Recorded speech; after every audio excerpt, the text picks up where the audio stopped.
Okay guys, तो चलिए start करते हैं। सॉइल मैकेनिक का पहला लेक्चर है, ठीक है, जिसके अंदर आज अपन पढ़ने वाले हैं सॉइल मैकेनिक का first chapter origin of soil. ठीक है, देखो सॉइल मैकेनिक स्टार्ट करें, थोड़ा बेसिक समझना जरूरी है ताकि आप इस सब्जेक्ट से लिंक कर पाएं। ओरिजिन ऑफ सॉइल, सॉइल का उद्गम कैसे हुआ, आज इस चैप्टर के अंदर अपन कंप्लीट पढ़ने वाले हैं। कुछ सॉइल के प्रकार भी कवर करेंगे, ठीक है। तो देखिए, सबसे पहले क्या नाम चैप्टर का, ओरिजिन ऑफ सॉइल। यही आप किसी भी एग्जाम की तैयारी करो, पहला टॉपिक हमेशा यही होता है, ओरिजिन कैसे हुआ सॉइल का। ठीक है, तो देखिए पहला स्टेप क्या लिखा है, formation of soil take place due to decomposition of vegetative matters. ये पहला पॉइंट नोट करिएगा आप, decomposition of vegetative matters. And second point इसमें विदरिंग ऑफ रॉक्स। मतलब कहने का मतलब ये है कि जो धरती पर आप इतनी सारी सॉइल देखते हैं ना, मिट्टी देखते हैं, ये कभी ना कभी तो बनी होगी यार। ऐसा नहीं ना कि ये पहले से एग्जिस्ट करती रही होगी, मतलब जब से ब्रह्मांड बना, ठीक है, तब से ये एग्जिस्ट नहीं कर रही थी, कुछ ना कुछ हुआ इस धरती पर। ठीक है, कुछ ना कुछ ऐसी कोई प्रोसेस हुई होगी करोड़ों साल पहले, आज ही नहीं करोड़ों साल पहले हुई होगी, ठीक है, तब जाकर के सॉइल बनी है। तो ये बेसिकली दो प्रकार से बनी है, यहाँ पर आप देख लीजिएगा, the formation of soil take place due to दो प्रकार से, ठीक है, कौन कौन से, डिकम्पोजिशन ऑफ वेजिटेटिव मैटर्स, ठीक है, वेजिटेटिव मैटर्स, और दूसरा है आपका विदरिंग ऑफ रॉक्स। ठीक है, वेजिटेटिव मैटर्स का मतलब होता है जिसका आसानी से डिकम्पोजिशन हो जाए। ठीक है, जैसे आप देख रहे हो पेड़ पौधों की पत्तियां, इनका जब डिकम्पोजिशन होगा, ठीक है, डिकम्पोजिशन मतलब क्या होता है, बैक्टीरिया हवा की उपस्थिति में इसका अपघटन करेंगे। तो आप जैसे आपने देखा होगा अपने आसपास, आप मान लो आप ही करते हो यार, ऐसे आप रात की बासी चावल हो गया, घर में सब्जी के छिलके हो गए, भर के और अपने पड़ोसी की जमीन पे फेंक देते हो, ठीक है, उसको पता भी ना चले।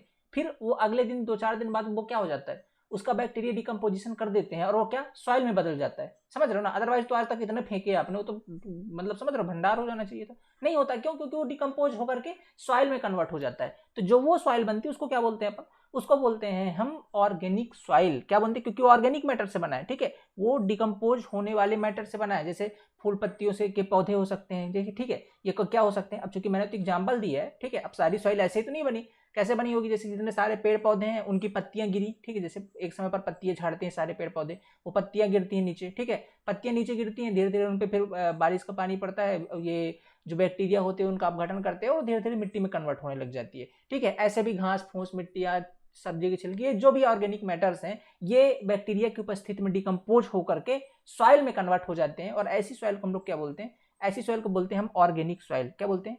Organic soil. तो जो आप ये वाले पिक के अंदर देख रहे हैं, यहाँ पर जो सॉइल बन रही है, किस प्रकार, ये कौन सी सॉइल है? ऑर्गेनिक सॉइल है। ठीक है, ये ऑर्गेनिक सॉइल बहुत ही वीक होती है स्ट्रेंथ वाइज, ठीक है, ये हमारे काम की नहीं होती है, अभी आगे समझेंगे। बट फिलहाल ये समझ लीजिए कि दो प्रकार से जो इस धरती पर सॉइल बनी हुई है, एक जो ऑर्गेनिक सॉइल है और दूसरा आपका इनऑर्गेनिक सॉइल है। ऑर्गेनिक सॉइल कैसे बनी हुई है? Decomposition of vegetative matters. ये वेजिटेटिव मैटर्स कुछ ही हो सकते हैं, जैसे पेड़ पौधों की छिलका, ऐसा जिसका वेजिटेशन हो सकता है, जिसका अपघटन हो सकता है, ठीक है, जिसका डिकम्पोजिशन हो सकता है, वो सारे वेजिटेटिव मैटर्स हो गए। उनके डिकम्पोजिशन से जो सॉइल बनी है वो आपकी ऑर्गेनिक सॉइल है। ठीक है, आप देख सकते हैं ये इसकी प्रोसेस होती है।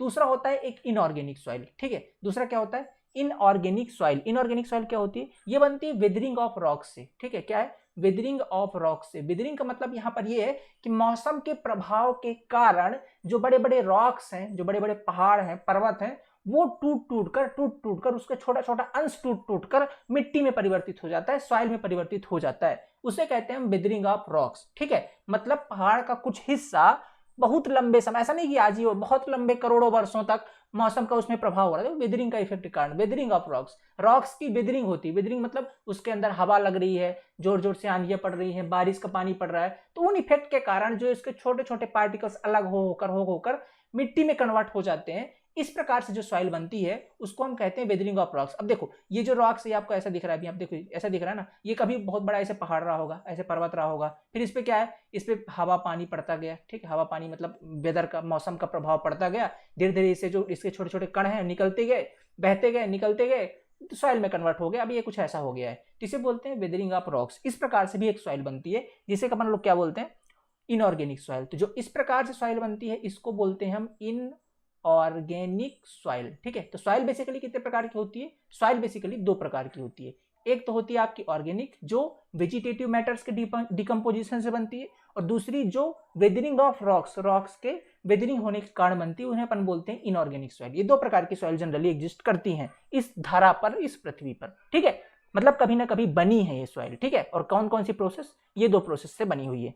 ठीक है, अगले पॉइंट पे चलते हैं अपन। अगला क्या है, decomposition of vegetative matters lead to formation of organic soil. वही जो मैंने ऊपर बताया कि जो डिकम्पोजिशन ऑफ वेजिटेटिव मैटर्स होते हैं उनके डिकम्पोजिशन के बाद जो सॉइल बनती है उसे बोलते हैं ऑर्गेनिक। और due to weathering of rocks lead to forming of inorganic, माने वेजिटेटिव मैटर के कारण जो सॉइल बनती है, सॉरी वेदरिंग ऑफ रॉक्स के कारण जो सॉइल बनती है वो होती है आपकी इनऑर्गेनिक। दो प्रकार की सॉइल आपकी एग्जिस्ट करती है। ठीक है, यहाँ तक कहानी क्लियर है, यहाँ तक कोई दिक्कत नहीं। अब देखो यहाँ पास अभी आपके माइंड में एक चीज और थोड़ी सी क्रिस्टल क्लियर अगर नहीं होगी तो थोड़ा समझ लीजिएगा। ठीक है, मतलब आपने सॉइल के दो प्रकार समझ लिए भैया, इनऑर्गेनिक होता है और ऑर्गेनिक होता है। अब यहाँ से कहानी ये समझने वाली है कि भैया ये वेदरिंग ऑफ रॉक्स क्या होती है, इसका क्या कॉन्सेप्ट है। तो देखिए, weathering means break down of surface particle of rocks due to various agencies such as water, air and ice. जैसा कि मैंने समझाया, मान लेता हूँ ये आपका कोई रॉक था ऐसे, ठीक है, जस्ट एग्जांपल के लिए बता रहा हूँ, ऐसे कोई रॉक था। ओके, अब इसके ऊपर क्या होता है, इसके ऊपर मौसम का प्रभाव पड़ रहा है, इसके ऊपर पानी पड़ रहा है ऐसे, ठीक है, बारिश हो रही है, हवा पानी इसके ऊपर पड़ रहा है, ठीक है, पानी हवा सब इसके ऊपर पड़ रहा है। इसके कारण क्या होता है, इसके जो सरफेस के पार्टिकल हैं, ठीक है, यहाँ पे ये सरफेस के पार्टिकल भाई इफेक्ट पड़ेगा तो ये भी धीरे धीरे क्या होंगे, थोड़ा थोड़ा सा इरोड होने शुरू होंगे ऐसे, ठीक है, इस तरीके से टूट टूट कर क्या होंगे, टूट टूट कर नीचे गिरने लग जाएंगे। ठीक है, नीचे गिरने लग जाएंगे हवा पानी के कारण, ऐसे प्रभाव के कारण, या कि मान लो कोई अम्ल क्षारीय इसके ऊपर पड़ गया तो कुछ केमिकल रिएक्शन होकर के टूट टूट कर नीचे गिर गए।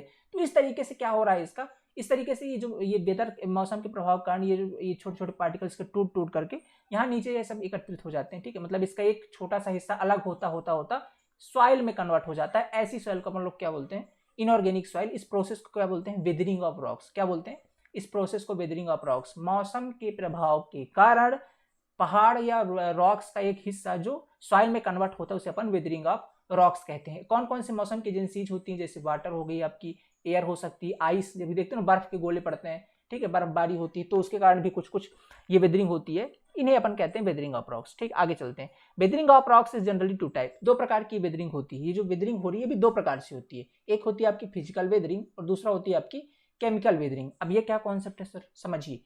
फिजिकल वेदरिंग और केमिकल वेदरिंग, दो प्रकार की वेदरिंग हो सकती है रॉक्स के अंदर। ठीक है, देखो हमारे काम की चीज पता है क्या है, हमारे काम की चीज यही जो वेदरिंग ऑफ रॉक्स से जो सॉइल बन रही वही है। ठीक, इनऑर्गेनिक सॉइल है हमारे काम की है। ठीक है, देखो ये सब समझने से पहले हमारा थोड़ा सा कॉन्सेप्ट क्लियर होना चाहिए कि सर हम सॉइल मैकेनिक में आखिर चाहते क्या है यार। मुद्दे की बात ये समझा दो आप कि आप सॉइल मैकेनिक पढ़ा क्यों रहे हो, हमको खेती करनी है क्या? नहीं, हम है सिविल इंजीनियर, हमारा उद्देश्य साफ है। हम सॉइल से दो चीजें चाहते हैं, हमको अपने इस धरा पर अपने बड़े बड़े मजबूत स्ट्रक्चर बनाने हैं। तो हम इस धरती पर बनाएंगे, कहां, धरती पर बनाएंगे भाई। आखिर में जो भी स्ट्रक्चर का लोड होगा वो कहां ट्रांसफर होगा, सॉइल पे ट्रांसफर होगा, है ना। तो हमको इस सॉइल की काबिलियत पता होनी चाहिए, ये हम चाहते हैं। तो सॉइल की कौन सी काबिलियत हम जांचना चाहते हैं सर, ये दो ही काबिलियत हम चेक करना चाहते हैं। पहला तो इसकी शियर स्ट्रेंथ, ठीक है, पहला इसकी शियर स्ट्रेंथ और दूसरी इसकी चेक करने चाहते हैं हम बियरिंग कैपेसिटी। ठीक है, क्या, बियरिंग कैपेसिटी। बस ये दो चीजें हमको चाहिए इससे, दैट्स इट। बियरिंग कैपेसिटी अच्छी होनी चाहिए ताकि वो अधिक से अधिक लोड को बियर कर सके, और शियर स्ट्रेंथ अच्छी होनी चाहिए ताकि जब वो उसके ऊपर लोडिंग आए तो उसमें शियर फेलियर ना हो, क्योंकि सॉइल फेल होती है ओनली ऑन शियर फेलियर। तो उसके अंदर शियर स्ट्रेंथ अच्छी होगी तो शियर फेलियर नहीं होगा, और बियरिंग कैपेसिटी अच्छी होगी तो ज्यादा से ज्यादा लोड सह सकेगा, लोड को बियर कर पाएगा। बस ये दो क्वालिटी सॉइल से हमको चाहिए, इसलिए सारी कहानी पढ़नी पड़ रही है। ठीक है, तो ये बताइएगा किस सॉइल के अंदर शियर स्ट्रेंथ और बियरिंग कैपेसिटी अच्छी होगी, किसके अंदर, जो इनऑर्गेनिक सॉइल है उसके अंदर अच्छी होती है। वजह क्या बताऊंगा अभी। इसलिए हम लोग जॉब क्लासिफिकेशन ज्यादातर फोकस्ड होकर पढ़ेंगे वो इनऑर्गेनिक की तरफ पढ़ेंगे। भैया ऑर्गेनिक सॉइल क्या ही है, उसको आप ज्यादा टेम्परेचर पे जला दोगे ना वो जल के खत्म हो जाएगी। ठीक है, ऑर्गेनिक चीज, हमको अपना स्ट्रेंथ चाहिए। स्ट्रेंथ किसके अंदर होगी, इनऑर्गेनिक के अंदर, इसलिए हमारा फोकस्ड पॉइंट होगा इनऑर्गेनिक। ठीक है, और इनऑर्गेनिक बनती कैसे, वेदरिंग ऑफ रॉक्स से। ये वेदरिंग ऑफ रॉक्स दो प्रकार की होती है। पहला कौन सा है, पहला है आपका फिजिकल वेदरिंग। ठीक है, पहला आपका फिजिकल वेदरिंग और दूसरी होती है आपकी केमिकल वेदरिंग। मतलब फिजिकल तरीके से रॉक्स को तोड़ा जाएगा, टूटेगा, ये दूसरा आपका केमिकल तरीके से। देखो अभी फिजिकल वेदरिंग क्या होती है समझिए यहाँ पे। Physical weathering is due to erosion and disintegration of rocks due to freezing and thawing action. कहने का मतलब क्या है कि जो फिजिकल वेदरिंग है आपकी, ठीक है, फिजिकल वेदरिंग है किसके कारण होती है, इरोजन। ठीक, इरोजन मतलब टूटना, एक हिस्सा टूटना, and disintegration of rocks, rocks के किसी पर्टिकुलर पार्ट का इरोजन होना, इरोड हो जाना, सरफेस टूट कर निकल जाना, या डिसइंटीग्रेट अलग हो जाना due to freezing and thawing action. ये फ्रीजिंग एंड थाविंग एक्शन क्या चीज है सर, इसको समझना जरूरी है। फिजिकल वेदरिंग के अंदर फ्रीजिंग एंड थाविंग एक्शन से इरोजन और डिसइंटीग्रेशन होता है। यहाँ पे समझाऊं क्या, चलिए देख लेते हैं। मान लेता हूं ये कोई बड़ा सा पहाड़ था, ठीक है, ये कोई बड़ा सा पहाड़ था। ओके, समझिएगा ध्यान से। अब ये पहाड़ ऐसा तो नहीं ना पूरा बना होगा, ऐसे ऐसा रहा होगा थोड़ा सा। पहाड़ में क्या एकदम एकदम सरफेस स्मूथ थोड़ी होती है, जैसे यहाँ पे थोड़ा सा गड्ढा हो गया, फिर ऐसे ऐसे कुछ गड्ढा रहा होगा, ऐसे ऐसे ऐसे ऐसे कुछ होते हैं पहाड़ पर्वत, है ना, ऐसे ऐसे होते हैं ना कुछ, ऐसा नहीं कि एकदम सरफेस इक्वल होती है इसकी, ठीक है, ऐसे ही होते हैं। अब मान लीजिए इसके अंदर क्या है, जब ऐसी इसकी सरफेस है, जब बारिश हुई होगी इसके अंदर, मौसम बारिश हुई, बारिश कारण क्या हुआ, यहाँ पर जाकर पानी भर गया, दिन में बारिश हुई, यहाँ पर जाकर पानी भर गया, ठीक है, यहाँ पे भर गया पानी, यहाँ पे भर गया पानी, ऐसे यहाँ पे जाकर क्या पानी भर गया, ठीक है, दिख रहा है आपको पानी में। चलो थोड़ा सा गाढ़ा वाला ले लेता हूँ तब दिखेगा। कौन सा ले लूँ, ये वाला ले लेता हूँ, चलो ये देखिएगा, यहाँ पे जैसे ये भर गया पानी यहाँ पे, ठीक है, ऐसे, ठीक है, ऐसे मान लो यहाँ पे जाकर के पानी भाई यहाँ पे जमीन खाली है ना, यहाँ पे बारिश होगी, यहाँ भर जाएगा पानी जाके, ठीक है, यहाँ भर जाएगा पानी, मान लो यहाँ पे, ठीक है, ये भर गया पानी। अब क्या, ये दिन के टाइम पे बारिश हुई, भर गया पानी। अब आप जानते हो रात को सूरज ढल गया, टेम्परेचर डिक्रीज हुआ, भाई ये सूरज था टेम्परेचर लेवल में था, रात को जैसे ही सूरज ढला, पहाड़ पर वो तुम जानते हो जैसे जैसे अपन ऊपर जाते हैं टेम्परेचर डिक्रीज होता है, भाई जैसे आप धरा यानी पृथ्वी से थोड़ा ऊपर जाओगे टेम्परेचर डिक्रीज होगा। बोले सर जी हम तो सूरज के पास जा रहे हैं, टेम्परेचर डिक्रीज कैसे, भाई जमीन से ऊपर माने सूरज के पास जा रहे हैं, डिक्रीज कैसे, तो बाबू समझो, ये है पृथ्वी और ये है आपका सूरज। अभी मत बोलना छोटा है, छोटा बड़ा नहीं है, मैंने दिखाया ऐसा है, ये आपका सूरज है, यहाँ से टेम्परेचर, ये जो सूरज की किरणें आती हैं इस सरफेस से टकराती हैं और वापस रिटर्न होती हैं, ठीक है, रिटर्न होती है, रिफ्लेक्ट होती हैं। आप जानते हो प्रकाश का नियम ये, किसी सरफेस से टकराएंगे और रिफ्लेक्ट होंगी, जब यहाँ पे टकराती हैं तो इस पृथ्वी का टेम्परेचर बढ़ा देती हैं। तो जब आप जो पृथ्वी की सतह में जो चीजें होती हैं, यहाँ पृथ्वी की सतह का टेम्परेचर अधिक होता है, क्यों, क्योंकि इससे जस्ट आकर टकराई है और इसके बाद रिफ्लेक्शन हुआ है, तो जहाँ पे टकराती है सारी एनर्जी यहीं पर रह जाती है और पृथ्वी का जो सतह है यहाँ पर टेम्परेचर अधिक होता है। आप जैसे जैसे ऊपर जाइएगा टेम्परेचर कम होता जाएगा एक पर्टिकुलर सर्टेन एज तक, ठीक है। अब सूरज के पास ही चले जाओगे तो नहीं होगा, मतलब धरती के कुछ ऊपर तक जाओगे तो टेम्परेचर थोड़ा थोड़ा कम होगा। ऐसे आप पहाड़ पर्वतों में ऊपर बढ़ोगे तो टेम्परेचर डिक्रीज होगा, और रात का समय सूरज ऑलरेडी ढल चुका है, टेम्परेचर और डिक्रीज हो जाएगा, मतलब माइनस में चला गया, मान लो 0 डिग्री हो गया टेम्परेचर। अब जैसे 0 डिग्री हुआ है टेम्परेचर, ये जो पानी अंदर डाला गया है ये पानी बन जाएगा बर्फ, किसमें कन्वर्ट हो जाएगा, ये बन जाएगा आइस के फॉर्म पे, ठीक है, किसमें बन जाएगा, ये बन जाएगा आइस। और आप जानते हो जो आइस का वॉल्यूम होता है ये एज कंपेयर टू वाटर ज्यादा होता है। क्यों ज्यादा होता है, क्योंकि भैया जब कोई चीज बर्फ बनती है ना, मतलब बर्फ बनना क्या मतलब, उसके जो पार्टिकल हैं भैया, आइस माने क्या, पानी, और पानी के अंदर कौन से पार्टिकल होते हैं, H2O के, और जब 2-4 H2O के पार्टिकल आपस में ठोस अवस्था में कन्वर्ट होंगे तो एकदम ऐसा नहीं ना सट सट के रहेंगे, थोड़ा सा इनके बीच वॉइड्स आ जाएंगे, जैसे एक H2O का पार्टिकल मान लो ये है, दूसरा ये है, तीसरा ये है, चौथा ये, तो बीच में जगह आ गई, और जगह के कारण क्या वॉल्यूम बढ़ जाता है। यही चीज लिक्विड में होती तो पास पास रहते, ठीक है, वॉइड्स कम होते हैं लिक्विड में, तो क्या हो गया, इसका वॉल्यूम बढ़ जाता है। वॉल्यूम बढ़ा तो अब देखिएगा इतने सरफेस पे तो पानी भरा था, ये वाले सरफेस पे, अब इसका क्या बढ़ गया, वॉल्यूम, तो क्या करेगा, वॉल्यूम बढ़ा ना, तो ये इसकी दीवार पे लगाएगा प्रेशर, समझिएगा ध्यान से, इसकी दीवार पे लगाएगा प्रेशर, किसकी दीवार पे, ये जो है ना, ये पहाड़ पर्वत जो भी रॉक बोलो इसको, इसकी दीवार पे, क्योंकि वॉल्यूम बढ़ गया तो प्रेशर लगाएगा, यहाँ पे ऐसे ऐसे प्रेशर लगा रहा होगा। अब प्रेशर लगाएगा तो क्या होगा, प्रेशर कारण क्या होगा, डिसइंटीग्रेशन होगा, प्रेशर के कारण ये वाली जो सरफेस है टूटेंगी, ये वाली सरफेस क्या होंगी, टूटेंगी, और टूट करके इनका यहाँ से ऐसे निकलेंगी, टूट टूट कर नीचे गिरेंगी, ऐसे सबके साथ होगा, यहाँ भी ऐसे ही होगा, ये टूट टूट कर क्या होंगी, नीचे गिरेंगी, ठीक है, ये टूट टूट करके क्या होंगी, नीचे गिरेंगी, ओके, ये टूट टूट करके नीचे गिरेंगी। तो इस प्रकार से जो वेदरिंग होगी इसको बोलते हैं अपन फिजिकल वेदरिंग। इसमें कोई केमिकल लोचा नहीं हुआ, कोई केमिकल रिएक्शन नहीं हुई, पानी आया, रात को टेम्परेचर डाउन हो गया, वॉल्यूम में एक्सपांसन हुआ, वॉल्यूम बढ़ा, वॉल्यूम बढ़ने के बाद क्या हुआ, वॉल्यूम बढ़ने के कारण प्रेशर लगा, ये दीवार पर प्रेशर लगा, वॉल्यूम बढ़ा, प्रेशर लगा, प्रेशर लगने के कारण क्या हुआ, इसका जो कुछ सरफेस का पार्ट था ये नीचे से टूटा और नीचे आकर के यहाँ पे गिर गया, जैसा कि आप यहाँ पे चेक कर सकते हैं। देखिए यहाँ पे क्या है, रॉक के अंदर ये पानी भर गया, यहाँ पे देखो पानी भरा ना, water collect in the rock, इसके बाद वाटर फ्रीजिंग हुआ तो क्या होगा, फ्रीजिंग हुआ तो इसका जो वॉल्यूम बढ़ गया, वॉल्यूम बढ़ा, देखो इसके अंदर दरारें पड़ गई, ठीक है, दरारें पड़ने के बाद क्या हुआ, इसके बाद क्या हुआ, फिर और ऐसे दरारें पड़ती गई, फाइनली जो है तो 2 पार्ट में टूट गया, ठीक है, 2 पार्ट में टूट करे, पर इसका क्या हो गया, इरोजन हो गया, ठीक है। बट यहाँ पर हम छोटे एरिया में देखें तो ये वाला पार्ट मतलब टूट करके वो नीचे गिर गया, वो सॉइल में कन्वर्ट हो जाता है।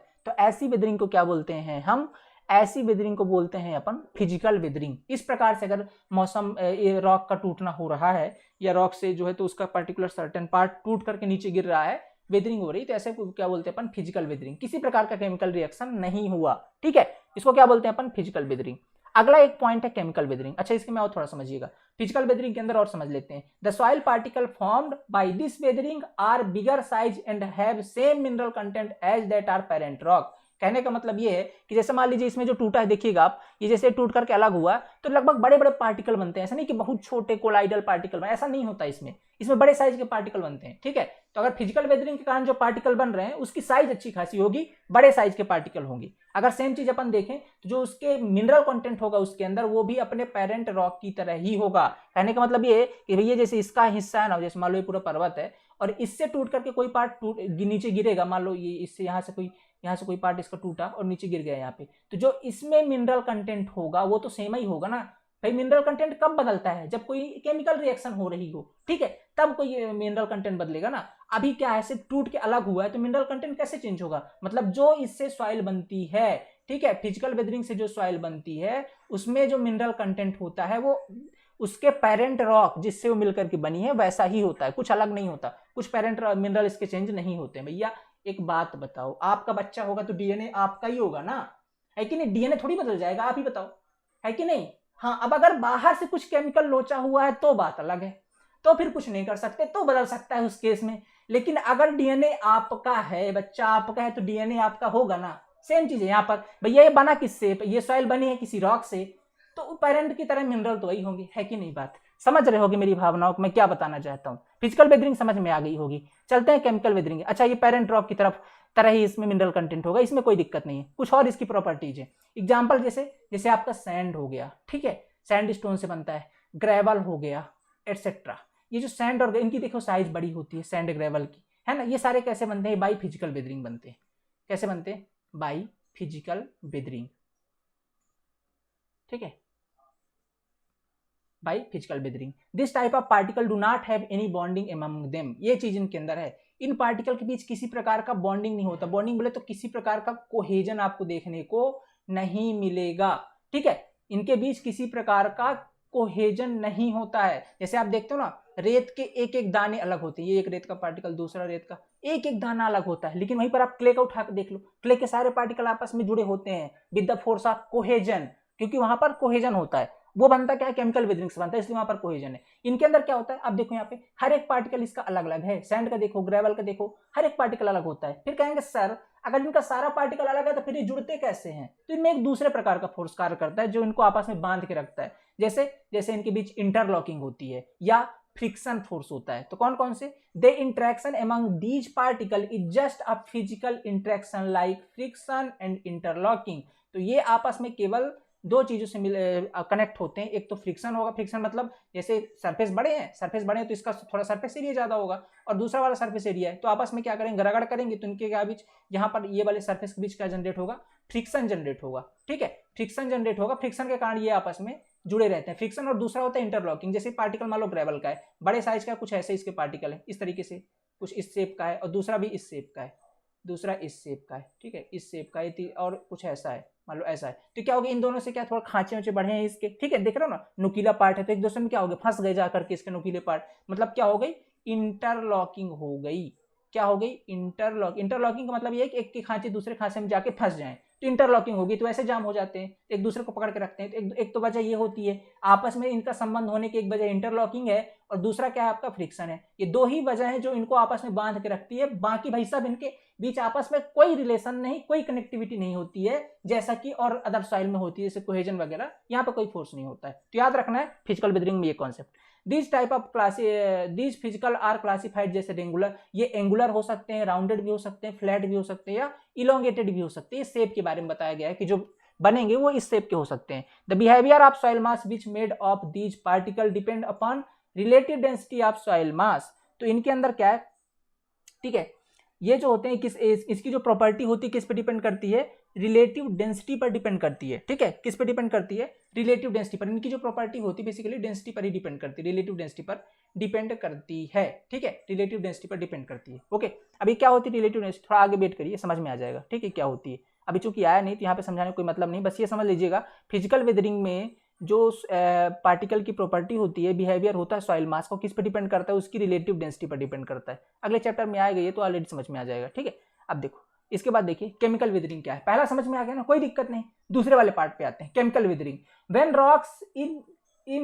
Rocks comes into contact of acid और एल्कली, किसी या तो अम्ल के संपर्क में आ जाए आपका पर्वत पहाड़, या क्षार के संपर्क में आ जाए, same chemical reaction take place and soil particle are formed. कहने का मतलब ये है कि मान लो कोई आपका ये पहाड़ है, ये कोई पर्वत है, इसके ये किसके संपर्क में आ जाए, कोई एसिड के संपर्क में आ जाए या कोई एल्कलाइन के संपर्क में आ जाए, किसी क्षार के संपर्क में आ जाए, तो उस केस में क्या होगा, उस केस में जो आपका ठीक है वेदरिंग होगी केमिकल रिएक्शन के कारण, ठीक है, उसको बोलते हैं अपन केमिकल वेदरिंग। अब देख सकते हो जैसे कोई पहाड़ रहा होगा, इसके देखो इसमें क्या आया होगा, इसमें कोई केमिकल या कोई क्षार पड़ा होगा, देख रहे हो इसके सरफेस क्या है, केमिकल रिएक्शन कारण कैसे, मतलब समझ रहे हो कैसे उबड़ खबड़ हो गए, ये सब टूट गए हैं, इरोजन हो गया है, देख रहे हो ऐसे इरोजन हुआ है इसका, किसके कारण, केमिकल रिएक्शन के कारण। ठीक है, अब समझो आगे।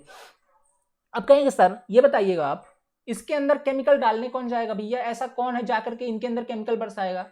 तो बाबू लोग समझो, देखो होता यूं है ना कि आप जानते हो, एक आपने नाम सुना है एसिड रेन का, किसका नाम सुना है, एसिड रेन का। हम लोग इतना सारा ये जो CO2 वगैरह प्रोड्यूस करते हैं, ठीक है, क्लोरोफ्लोरोकार्बन अपन प्रोड्यूस करते हैं, ठीक है, ये सब क्या होते हैं, ये जो भी आपका है सल्फर डाइऑक्साइड हो गया, ठीक है, कार्बन मोनोऑक्साइड हो गया, ये सब जो हम लोग प्रोड्यूस करते हैं जाकर के एटमॉस्फेयर में बारिश के साथ जब घुल करके, ठीक है, जो सारे अमल हैं, ठीक है, ये सब बारिश के साथ घुल करके जब पहाड़ों पर्वतों पर पड़ते हैं, उसी को अपन एसिड रेन बोलते हैं।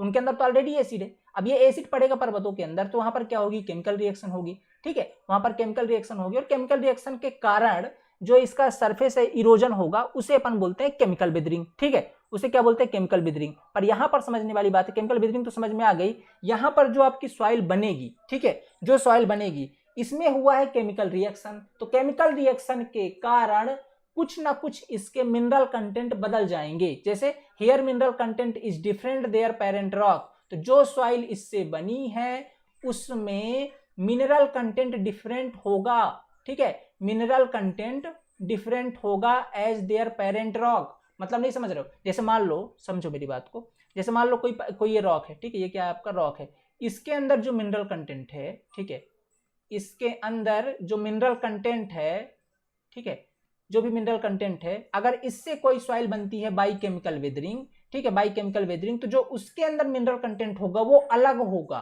ठीक है, जैसे मान लो ये सॉइल बनी है, तो इसके अंदर जो मिनरल कंटेंट होगा वो अलग होगा। रीजन क्या है, क्योंकि ये बनी किससे है, बाई केमिकल वेदरिंग, और केमिकल वेदरिंग में मिनरल कंटेंट हो जाते हैं चेंज, ठीक है, क्या हो जाते हैं, मिनरल कंटेंट क्या हो जाते हैं, चेंज हो जाते हैं, ठीक है, ये हो जाएगा डिफरेंट। इसके बाद देखें, here we get very small size of particle. अब जो कि बनी किससे, केमिकल वेदरिंग से, तो बहुत ही स्मॉल साइज के पार्टिकल मिलते हैं, ठीक है, बहुत स्मॉल साइज के, जैसे इसको क्या बोलते हैं, कोलाइडल पार्टिकल बोल सकते हैं हम, ठीक है, कोलाइडल पार्टिकल, ठीक है, कोलाइडल पार्टिकल ही इसके एग्जांपल, उसी साइज के लगभग जो है तो आपको देखने को मिलेंगे ये कोलाइडल पार्टिकल्स। ओके, बोलो सर जी साइज क्या होती है कोलाइडल पार्टिकल की, तो याद रख लेना कोलाइडल पार्टिकल की साइज होती है 10⁻⁻6 मीटर से लेकर के 10⁻⁻9 मीटर तक, माइनस है, ठीक है, घटते अपन बढ़ नहीं रहे, घट रहे हैं, 10 के घाते -6 बड़ा है 10 के घाते -9 से, ठीक है, तो 10 के घाते -6 मीटर से लेकर 10 के घाते -9 मीटर तक ये साइज होती है किसकी, क्ले पार्टिकल की। एग्जाम्पल है इसका क्ले पार्टिकल, ठीक है, एग्जाम्पल मतलब इसी जनरली इसी साइज में आपको इसके रेंज देखने को मिलेंगे कोलाइडल पार्टिकल। एग्जांपल जैसे आपका क्ले पार्टिकल, क्ले की साइज कितनी छोटी होती है, देखो आप देखो क्ले का एक एक पार्टिकल अलग करो कितना छोटा होता है, समझ रहे हो, तो सारा एग्जांपल होता है इसी का। इसके अंदर एक चीज होती है कि इसके पार्टिकल के बीच में, अब देखो क्या है इनका जो, जैसे मान लो लेट सपोज बहुत छोटे छोटे पार्टिकल, एकदम नंची नंची पार्टिकल है, ऐसे ऐसे इतने छोटे छोटे पार्टिकल है, तो एक खास बात है इसमें, खास बात पता है क्या है, कि इनका सरफेस एरिया बहुत होता है, ठीक है, जैसे इतने सा पार्टिकल, इतने छोटे छोटे पार्टिकल है, ठीक है, मान लो ये कोई डब्बा है, इसके अंदर मैंने कोई पार्टिकल भर रखे, ठीक है, लेट सपोज यहाँ पे मैंने भर रखे। अब जब इतने छोटे छोटे पार्टिकल होंगे तो इनका सरफेस एरिया बहुत अधिक होता है as compare to large size particle. जैसे मान लेता हूँ कि यहाँ पे मैं दूसरा ले लेता हूँ, यहाँ पे मैं कुछ बड़े साइज के पार्टिकल ले लेता हूँ ऐसे, ठीक है, ऐसे,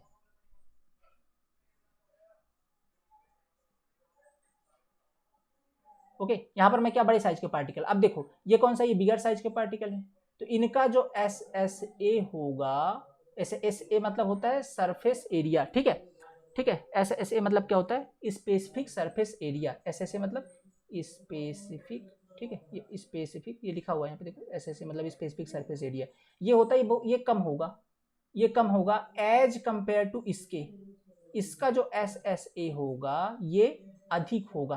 क्यों पता है, देखो है तो पार्टिकल दोनों का सेम, मतलब दोनों में अपन ने सॉइल की क्वांटिटी सेम ली मान लो, ठीक है। अब इसमें क्या है, उसको बड़े साइज के पार्टिकल में रखा है, इसको छोटे साइज के पार्टिकल में, तो समझोगे इसके इतने छोटे छोटे पार्टिकल है, इसके अपन चारों तरफ इसका सरफेस एरिया निकालेंगे तो सीधी सी बात है इसका सरफेस एरिया ज्यादा होगा, है कि नहीं। आप एक मोतीचूर का लड्डू ले लो बड़ा सा, ठीक है, फिर इसको तोड़ के इसके छोटे छोटे पार्टिकल ले लो, अब दोनों का सरफेस एरिया निकाल लो, किसका अधिक होगा आप ही बताओ। आप ही समझ में आना भैया, इसका सरफेस एरिया अधिक होगा, इसका तो एक ही है, आप नाप लो ऐसे, हाँ ये सरफेस एरिया हो गया इसका, ये लो बस इसके चारों तरफ एक निकाल लिया, इसका सरफेस एरिया निकाल लिया, ये हो गया। लेकिन अगर इसका निकालोगे तो कितने सारे पार्टिकल हो गए, अब सबका चारों तरफ निकालना पड़ेगा, ठीक है, तो मतलब इसका सरफेस एरिया अधिक होता है, तो यहां पर सरफेस एरिया अधिक होता है, ठीक है, एज कंपेयर टू, ठीक है, as compare to physical weathering के जो पार्टिकल बनते हैं, तो इसका सरफेस एरिया अधिक होता है। Since the particle are having very less size and weight, so gravity force is not dominant on these particle as surface force dominant. कहने का मतलब ये है कि जब इतने सारे छोटे पार्टिकल हैं तो इन पे ग्रेविटी फोर्स का बिल्कुल भी इफेक्ट नहीं होता है। किसका फोर्स का दिखा ना, gravity force is not dominant. Gravity force मतलब, अब देखो गुरुत्वीय बल क्या होता है भैया, गुरुत्वीय त्वरण के कारण किसी पर्टिकुलर एम मास की द्रव्यमान पर, अगर किसी एम द्रव्यमान की वस्तु पर अगर जीत का गुरुत्वीय त्वरण लग रहा है तो कुल मिलाकर जो फोर्स कार्य होगा, आकर्षण बल लगेगा, वो क्या होता है आपका एम जी होता है, ठीक है, जिसे अपन गुरुत्वीय बल कहते हैं, या ठीक है इसे कहते हैं अपन। तो ये बताइएगा, ये गुरुत्वीय जो बल है, ग्रेविटी जो फोर्स है, ठीक है, इसके अंदर जी तो आपका फिक्स है 9.81, ये तो फिक्स है गुरुत्वीय बल, सब पे समान लगेगा। डिफरेंट क्या है, एम। अब एम की कुछ तो वैल्यू होनी चाहिए तब तो आपको जाकर के गुरुत्वीय फोर्स मिलेगा। अब एम क्या है, द्रव्यमान उस वस्तु का या उस पार्टिकल का। अब देख रहे हैं क्ले का पार्टिकल कितना छोटा, कोलाइडल पार्टिकल है, 10⁻⁻⁶, देखो कितना छोटा है, आंख से दिखेगा भी नहीं, इतना छोटा होता है, मतलब बहुत छोटा होता है, समझ रहे हो। तो इतना छोटा है तो उसका द्रव्यमान क्या ही होगा। और जब इतना द्रव्यमान बहुत ज्यादा कम है, इसको तो अपन मान लेते हैं भैया ये नगण्य है, बहुत ज्यादा कम है, तो अगर उस केस में आप उसका द्रव्यमान बहुत कम हो गया तो जी रह के अकेला कर ही क्या लेगा, कुल मिलाकर के उस पर ग्रेविटी फोर्स लगेगा ही नहीं, ठीक है। तो फिर कौन सा फोर्स एक्ट करेगा वहां पे, चूंकि सरफेस एरिया बहुत ज्यादा है, देख रहे हो यहाँ पे सरफेस एरिया बहुत ज्यादा, तो वहां पे कौन सा फोर्स डोमिनेंट होता है, सरफेस फोर्स डोमिनेंट होता है। इंपॉर्टेंट पॉइंट है, याद रखिएगा, कौन सा फोर्स डोमिनेंट होता है, सरफेस फोर्स डोमिनेंट होता है, ठीक है। तो दो चीजें आपको याद रखनी है, अगर पूछ ले कि केमिकल वेदरिंग के केस में कौन सा फोर्स डोमिनेंट होता है तो बताइएगा सरफेस फोर्स, क्योंकि सरफेस एरिया ज्यादा है, और फिजिकल वेदरिंग के केस में ग्रेविटी फोर्स, क्योंकि वहां पर आपका द्रव्यमान है, कुछ ना कुछ है वहां पे, ठीक है। तो ये बात समझ में आ गई। The behaviour of soil mass clay soil depend on the pressure of water, ठीक है, सॉरी प्रेजेंस ऑफ वाटर। जो ये सॉइल का बिहेवियर होता है ना, जैसे भी क्ले वगैरह हो गई, क्ले सॉइल का, ये वाटर के प्रेजेंस पे बहुत सारा डिपेंड करता है, ठीक है। वाटर कितना ज्यादा प्रेजेंट है उससे उसका बिहेवियर डिसाइड होता है। अभी बात करेंगे जैसे अगला पार्ट आएगा, क्योंकि हम ना पूरा सॉइल में हम लोग पढ़ ही क्या रहे हैं, हम लोग वाटर के कारण ही तो, अभी एक चैप्टर आएगा अगला, सॉइल वाटर रिलेशनशिप, ठीक है, सॉइल और वाटर के बीच क्या रिलेशनशिप है वो पूरा हम अपन वही पढ़ेंगे। तो मतलब जो वाटर होता है ना, सॉइल की बहुत सारी प्रॉपर्टीज को प्रभावित करता है, ठीक है, बहुत सारी प्रॉपर्टीज को प्रभावित करते करेगा भी आगे, अगले चैप्टर में इसी को डिस्कस करने वाले हैं। तो ये जो क्ले का बिहेवियर होता है किस पे डिपेंड करेगा, वाटर कितना प्रेजेंट है उसमें, ठीक है। जैसे आप सॉइल का स्ट्रक्चर देखोगे ना, अभी 3 पेज डायग्राम नेक्स्ट चैप्टर में आएगा, वैसे ऐसे होता है, एक तो बीच में वाटर होता है, नीचे सॉलिड होता है और ऊपर एयर होता है। तो ये वाटर कितना प्रेजेंट है, ये जो वाटर है ये कितना प्रेजेंट है, इससे डिपेंड होगा कि सॉइल का बिहेवियर कैसा होगा, ठीक है। तो ये चीज होती है क्ले सॉइल के अंदर, ओके। अब इसको बाकी नेक्स्ट चैप्टर में पढ़ेंगे। अब यहाँ समझ लीजिएगा, ये तो एक बेसिक इंट्रो हो गया कि भैया वेदरिंग ऑफ रॉक्स दो प्रकार से, केमिकल फिजिकल, और बाकी एक होता है वेजिटेटिव मैटर्स का जो बनता है, यानी कि वेजिटेटिव के डिकम्पोजिशन से। मोटा माटी देखा जाए तो सॉइल आपने दो प्रकार की पढ़ी है अभी तक की कहानी पर। एक थी आपकी ऑर्गेनिक सॉइल जो बनती थी डिकम्पोजिशन ऑफ वेजिटेटिव मैटर्स, दूसरी होती है आपकी इनऑर्गेनिक सॉइल जो बनती है आपकी किससे, जो बनती है आपकी वेदरिंग ऑफ रॉक्स से। ये वेदरिंग ऑफ रॉक्स दो प्रकार की होती है, physical weathering and chemical weathering. यहां तक कहानी क्लियर है, दोनों में किस प्रकार के पार्टिकल बनते हैं, कौन कौन सा फोर्स डोमिनेंट होता है, इतनी कहानी हमने बेसिक इंट्रो समझ लिया है। अब कुछ स्पेशल टाइप के होते हैं, ठीक है, कुछ स्पेशल टाइप के, वेरियस टाइप ऑफ सॉइल, ठीक है। देखो अब यहाँ से दो प्रकार के सॉइल है, वेदरिंग ऑफ रॉक्स के अंदर ही बेसिकली दो प्रकार के सॉइलें बनती हैं। पहला कौन सा है, एक होती है आपकी रेसिडुअल सॉइल और दूसरी होती है आपकी ट्रांसपोर्टेड सॉइल। आपने देखा सर, आपने बिल्कुल सही समझाया हमें, ये बात तो हमारे पल्ले पड़ गई है कि भैया अगर weathering of rocks, weathering of rock होगा, ठीक है, रॉक में वेदरिंग होगी तो जो सॉइल के पार्टिकल टूटेंगे, ठीक है, मतलब सॉइल के पार्टिकल टूट करके उसी को अपन वेदरिंग ऑफ रॉक्स बोलेंगे। भैया इसके ऊपर वेदरिंग एक्शन होगा तो यहाँ से जो पार्टिकल टूटेंगे, टूट कर यहाँ पे नीचे इकट्ठे होंगे, नीचे नहीं इकट्ठे होंगे, सीधी सी बात, यहाँ पे नीचे इकट्ठे हो जाएंगे। ये वाला पार्ट भी टूट कर यहाँ पे नीचे इकट्ठे हो जाएंगे, ये लो, ठीक है, अब देखो समझना मेरी बात को, ये जो सॉइल यहाँ पर एकत्रित हो गई है, ये सॉइल क्या यहीं पे रह जाएगी? ये सॉइल क्या यहीं पे भैया अगर ऐसा होता तो फिर हर जगह पर्वत पहाड़ के नीचे ही सॉइल मिलती, दूसरी जगह कैसे मिलती? समझ रहे हो बात को, है कि नहीं? तो ये यहीं पे थोड़ी रह जाएगी, ये दो प्रकार से हो सकती है। ये जहां पे बनी एक तो वहीं पे रह गई, ठीक है, और दूसरा ये है कि कुछ एजेंसीज हैं, कुछ ट्रांसपोर्टेड एजेंसी है जिनके सहारे ये एक जगह से दूसरे जगह तक चली जाए, ठीक है। दो केस बन सकते हैं, ठीक है। तो ऐसी सॉइल को अगर जैसे ये सॉइल मान लीजिए बनी है, ठीक है, टूटने के बाद यहाँ पे रह गई ये सॉइल, तो इस सॉइल को अगर वहीं पे रह गई तो उसको बोल देंगे रेसिडुअल सॉइल। क्या बोल देंगे? रेसिडुअल सॉइल, ये वहीं पे रह गई। दूसरी है कि ये कुछ ट्रांसपोर्टेशन एजेंसी के द्वारा यहां से ट्रांसपोर्ट होकर के कहीं और चली गई, ठीक है, यहां पे कहीं पे चली गई मान लो, तो ऐसी सॉइल को हम लोग क्या बोलेंगे? ऐसी सॉइल को बोलेंगे ट्रांसपोर्टेड सॉइल, ठीक है। क्या बोलेंगे? Transported soil. तो दो प्रकार जनरली सॉइल में और क्लासिफाई किया जाता है। When the soil is located at its origin, then it's known as residual soil. अगर वो बनने के बाद अपने ओरिजिन पर ही है, जहां बनी वहीं पर स्थायी है, तो उसको बोलेंगे अपन रेसिडुअल सॉइल, ठीक है।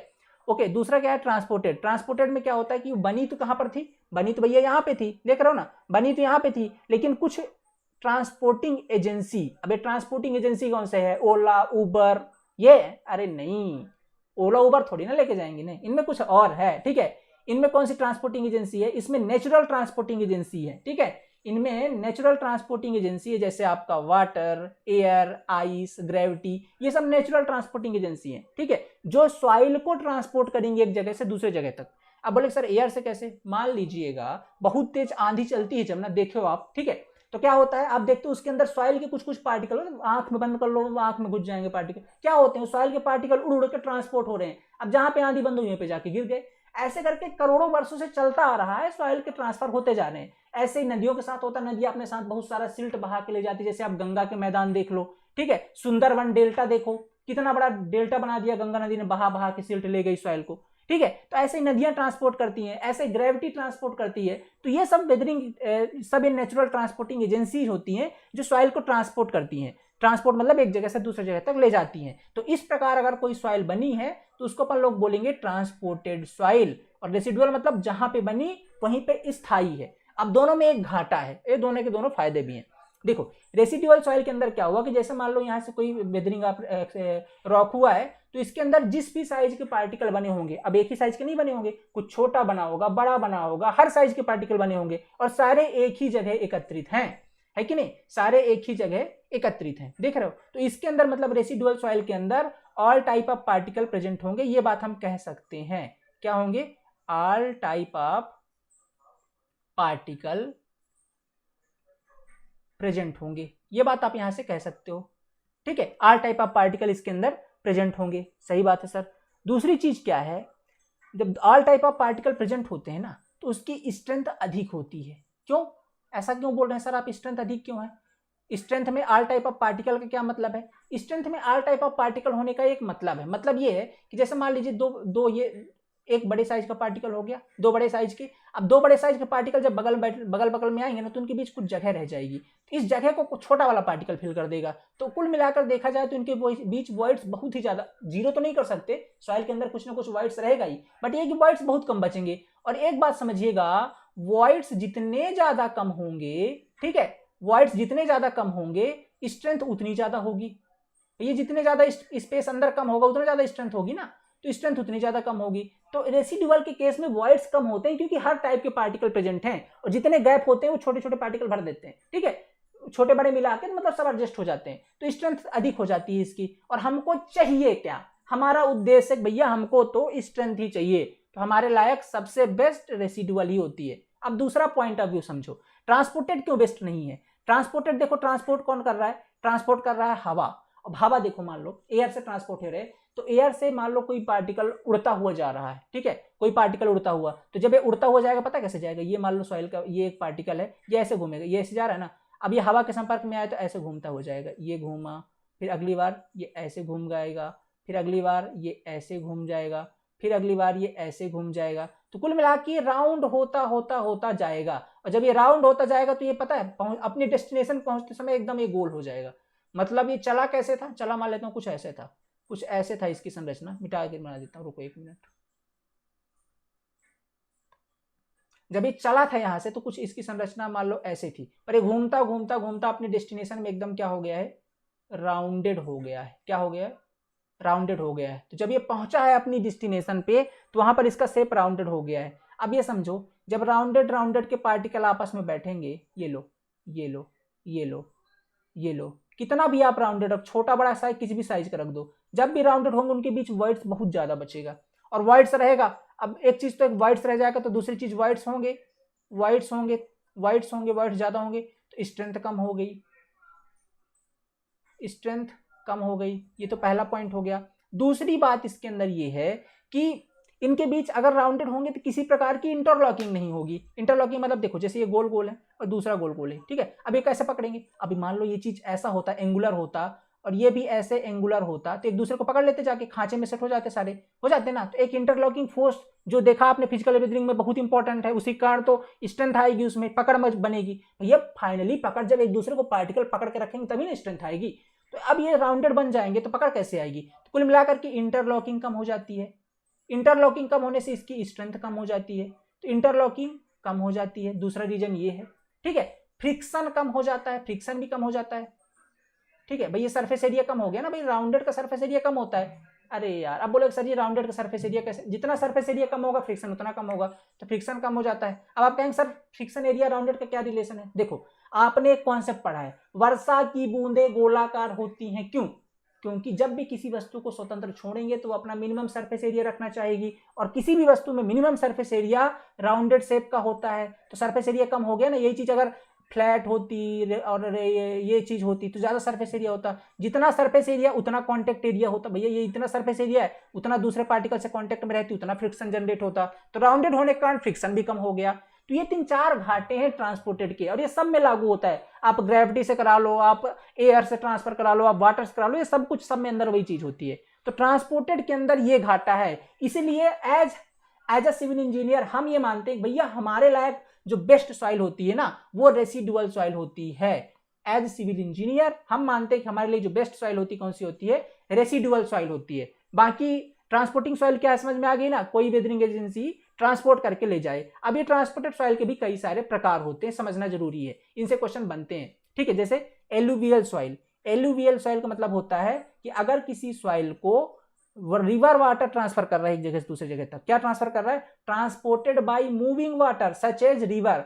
किसी बहते हुए पानी के थ्रू अगर सॉइल ट्रांसफर हो रही है तो ऐसे सॉइल को बोलते हैं एलुवियल सॉइल, ठीक है। क्या बोलते हैं, एलुवियल सॉइल। अब दूसरा देखिएगा, लेकेस्ट्राइन। लेकेस्ट्राइन मतलब जो लेक से बना है लेकेस्ट्राइन, ठीक है।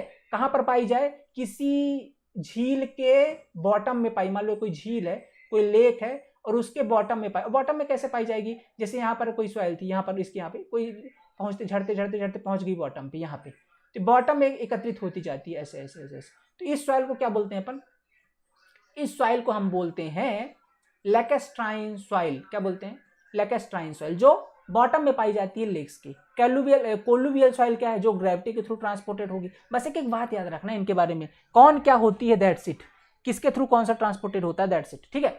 तो कोलुवियल का होती है जो ट्रांसपोर्टेड होती है ग्रेविटी के द्वारा। मरीन क्या होती है, जो बॉटम कहाँ पाई जाती है, समुद्र के बॉटम में पाई जाती है, समुद्र के बॉटम में पाई जाती है, ठीक है, bottom of sea. Aeolian soil क्या होती है, हाँ ये इंपॉर्टेंट, इससे क्वेश्चन बना भी है एक बार। एओलियन सॉइल क्या होती है, it is transported by wind, हवा के थ्रू जो ट्रांसफर होती है, ठीक है, हवा के थ्रू ट्रांसफर होती है। इसमें एक खास, मैंने बताया ना, ये सबसे ज्यादा कमजोर यही सॉइल होती है जो हवा के थ्रू ट्रांसफर होती है, ठीक है। इसमें क्या होता है कि ये सॉइल इतनी फ्रीबल होती है, फ्रीबल मतलब क्या होता है पता है, बहुत कमजोर, मतलब फ्रीबल मतलब बहुत ही ज्यादा, क्या बोलो उसको, फफ्फस टाइप बोल दो, ठीक है। आपने वो खाई है कभी वो इडली, इडली कैसा होता है, फफ्फस होता है अंदर से, वैसे ही होती है कुछ। आप उसको अपने हाथ से क्रश कर सकते हो, क्या कर सकते हो, एबिलिटी, ठीक है, एबिलिटी ऑफ बीइंग, ठीक है, ability of being crushed by fist, अपने आप अंगूठे से इसे क्रस्ट कर सकते हो, इतना कमजोर होती है, ठीक है, ओके। और इसमें एक चीज है, डेंसिटी बहुत कम होती है। इसको बोलना हवा में कौन से पार्टिकल उड़ेंगे जिसकी डेंसिटी बहुत कम होगी, तो इनमें क्या होती है, डेंसिटी बहुत कम होती है। इसके अंदर कंप्रेसिबिलिटी बहुत ज्यादा होती है, कंप्रेसिबिलिटी, ठीक है, बिलिटी होगा चूंकि, सॉरी एक minute, compressibility, okay.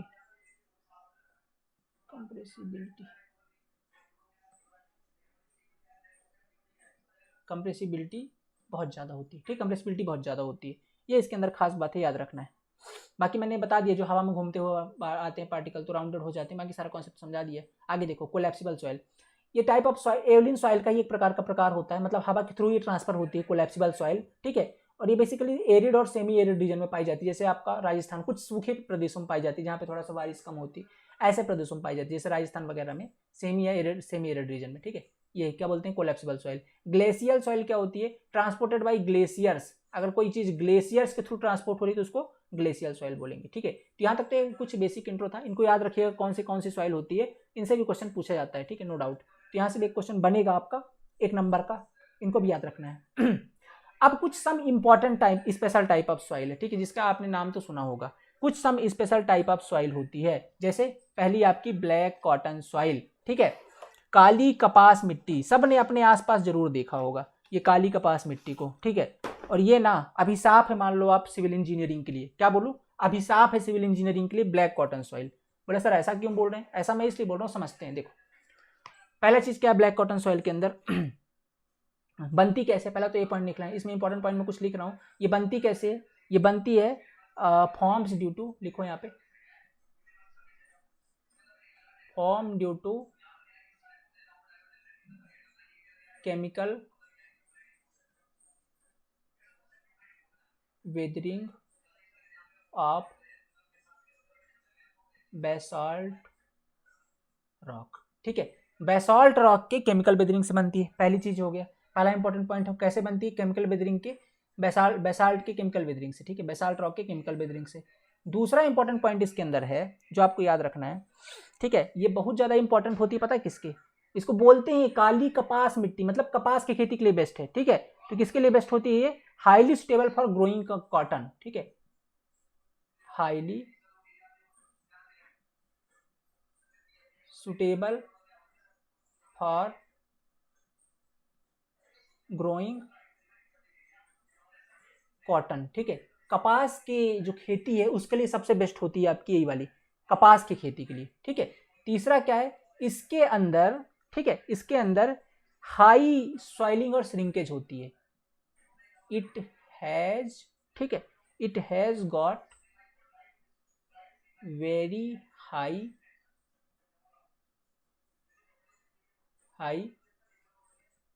swelling and shrinkage, बहुत ज्यादा इसके अंदर स्वेलिंग और श्रिंकेज होती है। किस केस में होती है, जैसे मान लीजिए अभी आपको दिख रहा है ना, ये जो आपको दरारें दिख रही है इसके अंदर, ये दरारें पता है किसके कारण आई है, ये दरारें आपको आई है पता है श्रिंकेज होने के कारण, ठीक है। मतलब गर्मी के टाइम पर जब इससे मॉइस्चर कंटेंट इवोपरेट हो जाता है तो इसके अंदर बहुत ज्यादा श्रिंक होती है, सिकुड़ जाती है और इसके अंदर दरारें पड़ जाती हैं। सेम चीज अगर इसके अंदर अभी पानी आ जाए, पानी बरसात के टाइम पे पानी पड़ जाएगा तो क्या होगा, जैसे बारिश आएगी इसके अंदर जैसे मॉइस्चर कंटेंट ऐड हुआ बहुत ज्यादा फूल जाएगी, ठीक है, बहुत ज्यादा स्वेल हो जाएगी, फूल जाएगी, वॉल्यूम बढ़ जाएगा इसका, इसीलिए इसको सिविल इंजीनियरिंग में यूज नहीं करते हैं। भैया ऐसा है मान लो, अब इसके ऊपर तुम अपना स्ट्रक्चर बना दो, कल को इसके अंदर पानी पड़े, बरसात के टाइम आए तो ये तो फूल जाएगी, तो आपका स्ट्रक्चर टूट जाएगा। और जहां समर का सीजन आया, जहां इवोपरेशन हुआ वाटर का, ये तुरंत फैल जाएगी तो स्ट्रक्चर तो ऑलरेडी टूट जाएगा। इसीलिए ये कभी जिंदगी में गलती मत करना, खुद का भी घर बनवाना ना, और अगर वहां पे ब्लैक कॉटन सॉइल है तो सारा एक्सकवेट करके निकाल के फेंक देना, उससे पहले जितने पर आपका फाउंडेशन रहना, फाउंडेशन से और नीचे जहां तक है पूरा निकाल के फेंक देना। इसके बाद दूसरी सॉइल डालना, कॉम्पैक्ट करना, फिर अपना स्ट्रक्चर बनाना। अदरवाइज बरसात टाइम में परेशान हो जाओगे, स्ट्रक्चर पे दरारें पड़ जाएंगी, घर में देखना जगह जगह पे दरारें पड़ जाएंगी, ठीक है। तो इसलिए ब्लैक कॉटन सॉइल हम अवॉइड करते हैं सिविल इंजीनियरिंग स्ट्रक्चर के पर्पज से। ओके, 3 चीज समझ में आ गई। आप कहेंगे सर आखिर वजह क्या है, कुछ तो कारण होगा ये जो स्वेलिंग और श्रिंकेज होने का, क्योंकि अदर सॉइल में तो हमने नहीं देखा ऐसा। इसके अंदर क्या है, तो बिल्कुल सही पूछ रहे हो, इसके अंदर होता है आपका ये जो इसकी कैरेक्टरिस्टिक है ना, अगर मैं इसको लिखूं कैरेक्टरिस्टिक, ठीक है, ये जो आपका इसका कैरेक्टरिस्टिक है, ये कैरेक्टरिस्टिक ड्यू टू, ठीक है, कैरेक्टरिस्टिक ड्यू टू प्रेजेंस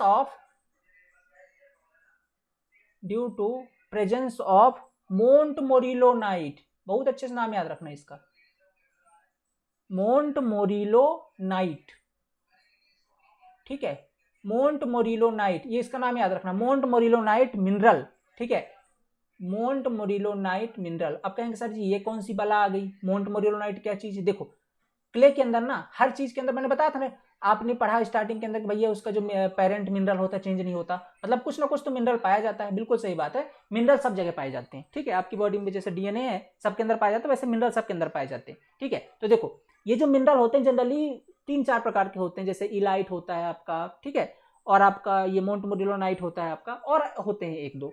तो उनमें से ही एक है आपका मोंट मोरिलोनाइट। ये जिसके अंदर पाया जाएगा उसके अंदर हाईली श्रिंकेज और स्वेलिंग की प्रकृति होगी।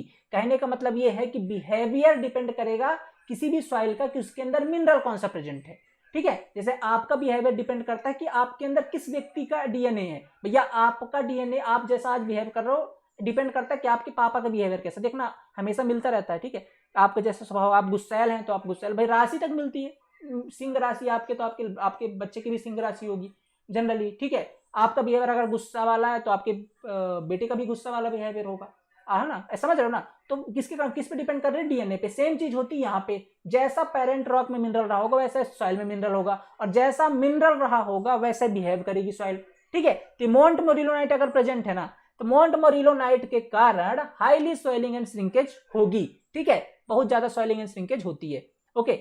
और भी होता है जैसे इलाइट होता है और होते हैं, बट उनके कारण अलग अलग प्रॉपर्टीज होती है। अगर दूसरे वाले सॉइल में दूसरे वाले मिनरल पाए जाते हैं जिनकी प्रॉपर्टी ऐसी नहीं होती है, ठीक है, तो उनके कारण सॉइलिंग श्रिंकेज नहीं होती है। तो ये बात आपको याद रखना है। एक बात लास्ट इंपॉर्टेंट पॉइंट इसके अंदर और नोट कर लीजिएगा, ठीक है। BC soil has got, BC बोले तो ब्लैक कॉटन सॉइल, ठीक है, आप समझ जाना, बीसी सॉइल हैज गॉट, ठीक है, वेरी लो शियर स्ट्रेंथ। मैंने बता दिया क्यों लो शियर स्ट्रेंथ है, भैया 2 मिनट में फूल जाती, 2 मिनट में पचक जाती, क्या ही स्ट्रेंथ का भरोसा है इसका, ठीक है, very low shear strength, very low shear strength, very low bearing capacity. मतलब जो हमको चाहिए इसके अंदर सब कुछ लो है, वेरी लो बियरिंग कैपेसिटी, ठीक है, bearing capacity, okay, and very high compressibility, and very high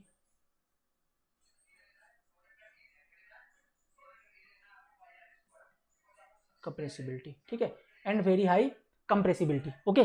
तो ये होती है आपकी बीसी सॉइल, इसलिए हम लोग इसको यूज नहीं करते हैं। ये इसके बारे में जो मैंने 4-5 पॉइंट लिखे हैं ना, बस इसको पढ़ लेना, काम हो जाएगा, इसमें कुछ नहीं पढ़ना। अगला कौन सा है आपका? लैटेराइट सॉइल, ठीक है। लैटेराइट बोले तो इसको अपन लाल मिट्टी भी बोलते हैं हिंदी के अंदर, क्या बोलते हैं? लाल मिट्टी। और ये बहुत उपजाऊ होती है अलग अलग फसलों के लिए, ठीक है, और भारत के मैक्सिमम जगह में यही वाली पाई जाती है, लाल मिट्टी, ठीक है। और जैसे अब ये बनती कैसे, ठीक है, ये बनती कैसे, मान लो कोई पहाड़ है, कोई रॉक है, ठीक है, मान लेता हूँ कोई ऐसा रॉक, ठीक है। अब इस रॉक से लेट सपोज ये कोई रॉक है, और इस रॉक से कुछ ऐसा हुआ, लेट सपोज कोई ऐसी प्रोसेस हुई कि इससे आपका जो सिलिका वाला पदार्थ है, सिलिका कंटेंट है, और साथ में आपका alumina silica plus base material, base मतलब क्षारीय पदार्थ, ठीक है, बेस पदार्थ, ठीक है, बेस मटेरियल मतलब क्षारीय पदार्थ, ये दोनों बाहर निकल गए। कुछ ऐसा हुआ इसके अंदर कि ये दोनों क्या हो गए, बाहर निकल गए, ठीक है। कुछ ऐसा हुआ कि सिलिका और बेस मटेरियल इससे बाहर निकल गए। जब ये बाहर निकल गए तो इसके अंदर बचा क्या? इसके अंदर केवल बच गया आपका आयरन ऑक्साइड, और प्लस हो गया आपका एल्यूमिना। मुख्यतः यही कंटेंट होते हैं किसी भी स्पेशली रॉक के अंदर देखा जाए तो जब ये दो बाहर निकल गए, ठीक है, तो बचा क्या आपका? आयरन ऑक्साइड बचा और एल्यूमिना बचा। अब अगर इससे कोई सॉइल बन रही है, इससे कोई सॉइल बन रही तो वो होगी आपकी ये लैटेराइट सॉइल। क्यों? क्योंकि आयरन ऑक्साइड की कंटेंट ज्यादा हो गया, भाई वो निकल गया तो कंटेंट आयरन ऑक्साइड का ज्यादा हो गया। आयरन ऑक्साइड इसको रेड कलर दे देता है, इसलिए लाल मिट्टी भी बोलते हैं। लाल बोले तो लाल कलर की दिखाई देती है, देखो ऐसे दिखती है कुछ कुछ, ठीक है, बहुत उपजाऊ होती है, अलग अलग जगह पर मिलती है। जैसे आपका जनरली कहाँ पे पाई जाती है? आपको सेंट्रल इंडिया में देखने को मिलेगी ये, ठीक है, कहाँ पर देखने को मिलेगी? सेंट्रल इंडिया में, ठीक है, और आपका साउथ इंडिया, ईस्टर्न इंडिया सभी जगह मिलती है वैसे, साउथ में और आपका ईस्टर्न में, मतलब लगभग लगभग सभी जगह देखने को मिलती है, ठीक है, लेटेराइट सॉइल। तो आपका समझ में आ गया होगा, ओके। तो ये होती है आपकी लैटेराइट सॉइल, ठीक है। हमको इतना ही पढ़ना है, हमको ज़्यादा इसमें घुसना नहीं है, खेती बाड़ी थोड़ी करनी है, हमको बस इनका इंट्रो जानना था, दैट्स इट। मरीन सॉइल क्या होती है, ये जो समुंदर के, देखो ये समुंदर है, यहाँ पर जो सॉइल पाई जाती है बेसिकली, ठीक है। यहाँ पर ये जो सॉइल आपको दिख रही है, ये जो सॉइल दिख रही है, आप देखते हो समुंदर कभी अगर नहाने गए हो गोवा वाले बीच में, ज़िंदगी में एक बार गोवा जरूर जाना, ठीक है। ऐसा नहीं बोल रहा हूँ, वहाँ पे आपको बेसिकली कुछ विदेशी महिलाओं के दर्शन होंगे, ठीक है। दर्शन करके अपनी ज़िंदगी को धन्य बनाना, क्या ही मतलब की ज़िंदगी बताओ, है ना। अगर ज़िंदगी में एक बार इस सत्संग का भी आपको अवसर प्राप्त ना हो, जाना एक बार, और वहाँ जाकर के आप अदर चीज़ें मत देखना, आप वहाँ पे जाके देखना। आप जब जाओगे ना समुद्र के आसपास, यहाँ पे जब देखोगे पैर में आपको पूरे ऐसे मिट्टी एक बार चिपक जाती है, ठीक है, चिपक जाती है, किनारे किनारे सिल्ट होता है इतना, बेसिकली चिपक जाती है, ठीक है। अब यहाँ पे बोलोगे सर जहाँ पर रेत रेत होती है, नहीं, जहाँ पे थोड़ा देखना जहाँ पे सॉइल वेल होगी इधर साइड कोने पे, ठीक है, हर जगह रेत नहीं होती इधर साइड, तो वहाँ पे जो है तो सॉइल आपके पैर में चिपक जाएगी, ठीक है। बहुत कम स्ट्रेंथ उसकी भी होती है, ठीक है। सॉइल की बेसिकली समुंदर के बॉटम में पाई जाती है, ठीक है, तो बहुत कम स्ट्रेंथ होती है उसकी। ये कौन सी होती है, ओके, ये कहाँ पाई जाती है, पहले चीज़ ये लिख लो, ये पाई जाती है आपके सी, ठीक है, बॉटम ऑफ सी। कहाँ पर पाई जाती है, जस्ट सेकेंड, कहाँ पाई जाती है, बॉटम ऑफ सी में पाई जाती है बेसिकली, बॉटम ऑफ सी में, ठीक है, एंड कोस्टल रीजन में, एंड कोस्टल रीजन में, ठीक है, एंड कोस्टल रीजन में, ठीक है, कोस्टल रीजन में। दूसरी चीज़ इसके अंदर और क्या खास बात है, इसके अंदर एक खास बात है कि इसकी लो शेयर स्ट्रेंथ होती है, मतलब हमारे काम की चीज़ ये नहीं है। जहाँ आपने देखा भैया इसकी लो शेयर स्ट्रेंथ है, हमारे काम की चीज़ ये नहीं है। इसके बाद क्या, हाई कंप्रेसिबिलिटी होती है। भाई लो शेयर स्ट्रेंथ मतलब हाई कंप्रेसिबिलिटी, एक दूसरे के अपोजिट होते हैं, हाई कंप्रेसिबिलिटी, समझ जाना बाकी। आगे देखो, high plastic and very soft होती, हाईली प्लास्टिक,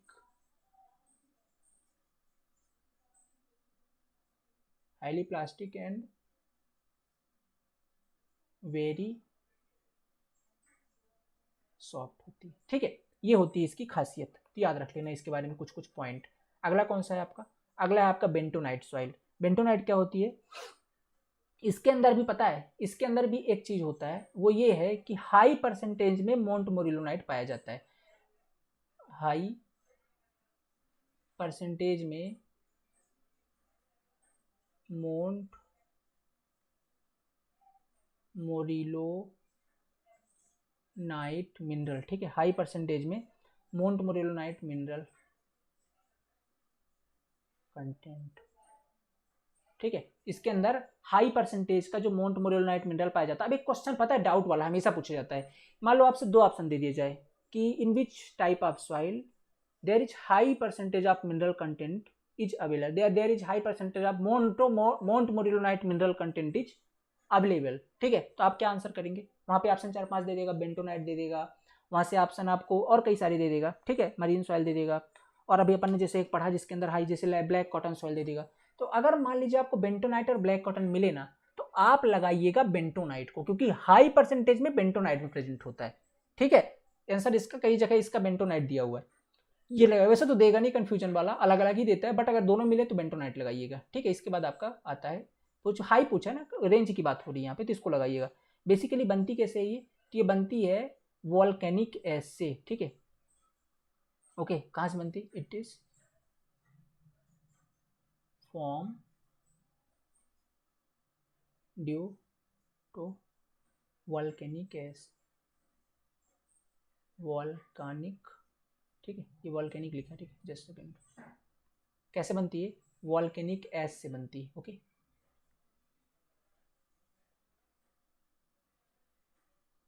वॉल्केनिक एश, ठीक है, वॉल्केनिक एश से बनती है।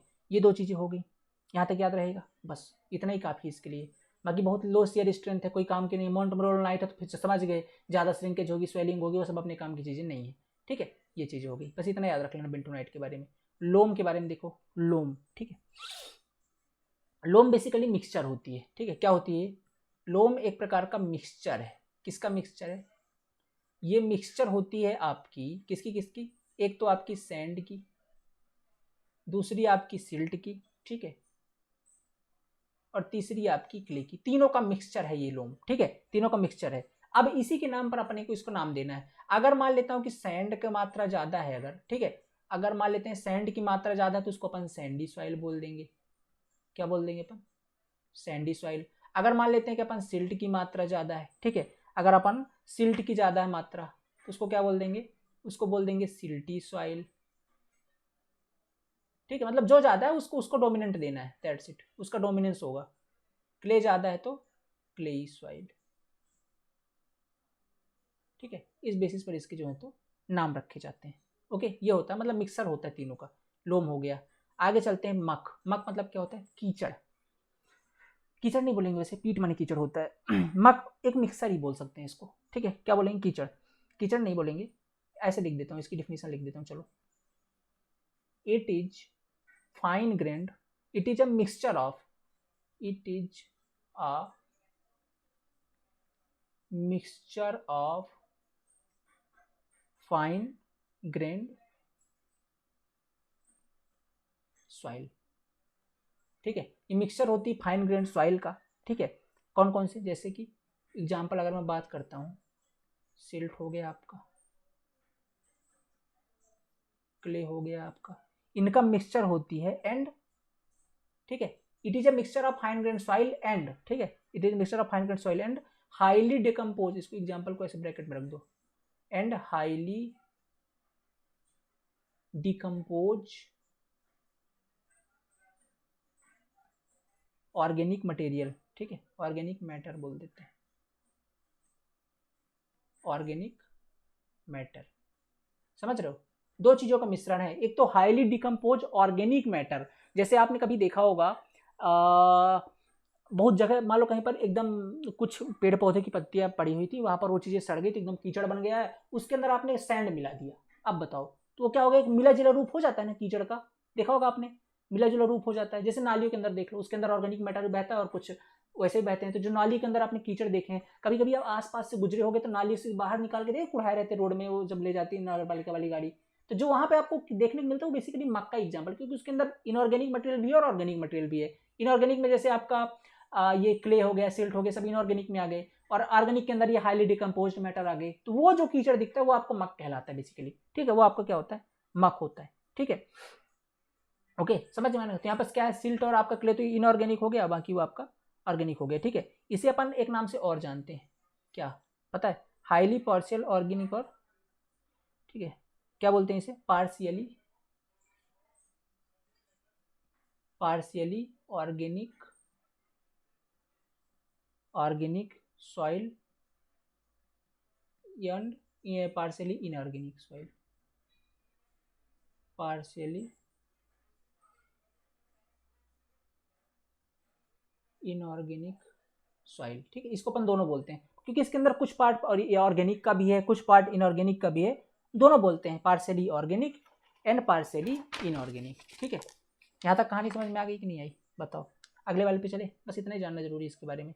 पीठ पे देख लो, पीठ मतलब शुद्ध कीचड़ है, समझ लो बस। ठीक है, इसका मतलब एकदम ऐसा होता है। It is form due to vegetative matters under, ठीक है, मैसी लैंड। देखो, इसका मतलब शुद्ध कीचड़ ही बोलते हैं। Forms, it is formed,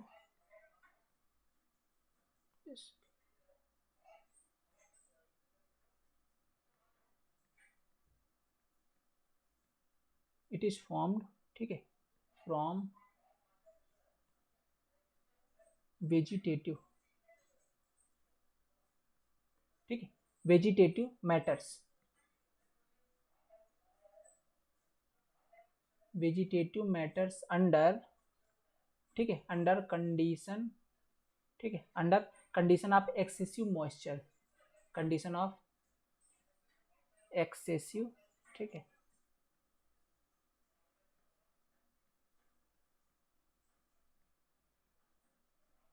moisture, under condition of excessive moisture. Example की अगर मैं बात करूं, ठीक है, एग्जाम्पल क्या होता है? मर्सी लैंड, मर्सी लैंड, इसको बोलते हैं अपन क्या? कीचड़। जैसे क्या, अगर बहुत ज्यादा मान लेते हैं उसके अंदर क्या है, ठीक है, बहुत ज्यादा उसके अंदर वेजिटेटिव, मतलब वेजिटेटिव मैटर है कुछ ऐसा मैटर, वेजिटेटिव मैटर, उसके अंदर कुछ मॉइस्चर कंटेंट है, तो वो डिकम्पोज होने के बाद एक कीचड़ का रूप ले लेते, तो उसी को पीट बोलते हैं अपन। मार्सीलैंड वगैरह आपने देखा होगा, कीचड़ वाला इलाका, दलदली क्षेत्र हो गया, ठीक है, ये सब होते हैं। ओके, और इसको अपन, ये प्योर ऑर्गेनिक सॉइल है, प्योरली ऑर्गेनिक सॉइल है। तो अगर पूछे कि बताइए प्योरली ऑर्गेनिक सॉइल के एग्जाम्पल, तो बताना है आपको पीट, purely organic soil, purely organic soil, ठीक है। इसके बाद चलेंगे इंडोरेटेड सॉइल। इंडोरेटेड सॉइल क्या होती है ना, ये इतनी ज़्यादा हार्ड हो जाती है, जैसे आप देख रहे हो लेयर बाय लेयर दिख रही है, तब क्या काफ़ी टाइम तक, जैसे ये वाली सॉइल होगी, अब इसके ऊपर इतना सारा प्रेशर काफ़ी टाइम तक लगा हुआ है, ये कि समुद्र के नीचे मान लो देखना, जो समुद्र के नीचे होती है, इतना समय से समुद्र का प्रेशर उसके ऊपर लगा हुआ है, तो क्या एकदम हार्ड हो जाती है, पत्थर से भी ज़्यादा ठोस हो जाती है वो सॉइल, फिर उसको आप दोबारा जाके ऐसा भी नरम करना चाहो तो भी नहीं होगी। ऐसी सॉइल को बोलते हैं अपन क्या, इंडोरेटेड सॉइल। एक लंबे समय के बाद, ठीक है, due to high temperature and pressure, due to high temperature and pressure, high temperature and pressure, ठीक है, due to high temperature and pressure clay become very hard, clay becomes very hard, clay become very hard, ठीक है, also known as indurated clay, AKA मतलब also known as indurated clay, ठीक है, इंडोरेटेड clay बोलते हैं इसको। अगर आप इसको कभी ऐसे सोचो ना कि मैं इसको अभी देखो इतने प्रेशर के बाद ये मान लो वो हो गई है, ठीक है, वो अगर आप इसको चाहो कि मैं किसी लंबे टाइम के लिए छोड़ दूं पानी में डाल करके तो ये थोड़ा सा सॉफ्ट हो जाए, तो भी नहीं होगी, ठीक है। It is so hard that is does not soften under prolonged bathing, अगर आप इसको लंबे समय तक भी छोड़ दो ना, तो भी इसके अंदर क्या है, कोई भी प्रभाव नहीं पड़ेगा, ठीक है। तो एक पॉइंट आप नोट कर सकते हो यहाँ पे, ठीक है, यहाँ पे इंपॉर्टेंट पॉइंट करके नोट कर सकते हो, क्या कि it does not, it does not soften, it does not soften under prolonged loading, ठीक है, prolonged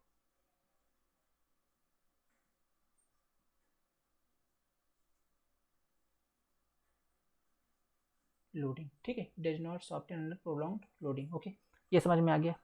अब आखिरी आपका मर्ल, ठीक है, आखिरी क्या होता है आपका मर्ल। मर्ल क्या चीज़ है, वेरी फाइन ग्रेन्ड होते हैं बेसिकली ये, बहुत, ठीक है, बहुत ज़्यादा फाइन ग्रेन्ड होता है ये, वेरी फाइन ग्रेन्ड, ठीक है, वेरी फाइन ग्रेन सॉइल होती है, ठीक है, जिसके अंदर क्या होता है, हाईली कैल्शियम कार्बोनेट कंटेंट होता है, कैल्शियम कार्बोनेट, ठीक है, कार्बोनेट, कार्बोनेट कंटेंट होता है, ठीक है, कैल्शियम कार्बोनेट कंटेंट होता है। अगर इसको मैं एक लाइन पे लिखना चाहूँ तो इसको आप ऐसे लिख सकते हो, क्या लिख सकते हो, very fine grained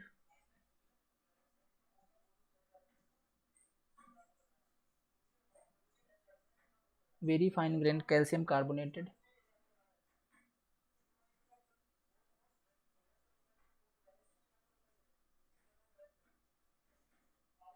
calcium carbonated, ठीक है, soil mass of marine origin, soil mass of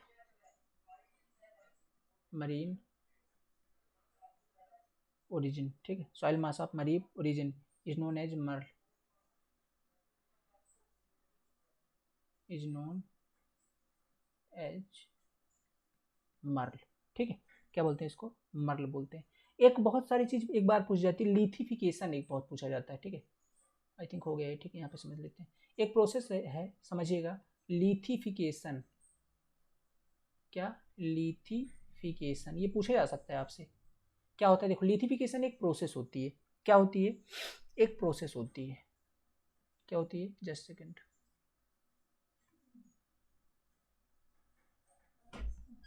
ठीक है, ये आपकी एक प्रोसेस होती है, लिथिफिकेशन एक प्रकार की प्रोसेस होती है, जिसमें क्या होता है कि आप एक लंबे समय के लिए, एक लॉन्ग टाइम के लिए किसी पर्टिकुलर सॉइल के ऊपर या किसी पर्टिकुलर सर्टेन सॉइल के ऊपर एक हाईली टेम्परेचर और प्रेशर लगा देते और छोड़ देते हो, ठीक है, मतलब जैसे ऐसा बोल देता हूँ मैं, ठीक है, कि समय के साथ, ठीक है, समय के साथ कोई लूज सॉइल है, लेट सपोज यहाँ पे मान लेते, जैसे कोई मान लो समुंदर का एरिया, अब यहाँ पे कोई पहले लूज सॉइल थी लेट सपोज, ठीक है। अब इसके ऊपर आपने क्या किया, ये समुंदर इसके ऊपर कितने सालों पहले, मतलब ऐसे करोड़ों अरबों साल से, ठीक है, करोड़ों अरबों साल से ये इतना प्रेशर हमेशा लगा के रखा हुआ है, तो मतलब एक लॉन्ग टाइम के अंदर सर्टेन प्रेशर लगा ही हुआ है, ठीक है। तो इतने प्रेशर के कारण ये जो सॉइल है ना, ये आपकी बहुत कठोर हो जाएगी, ठीक है, ये क्या हो जाएगी, बहुत कठोर हो जाएगी। और ये जो प्रोसेस है ना कठोर होने की, इसी को अपन लोग बोलते हैं लिथिफिकेशन।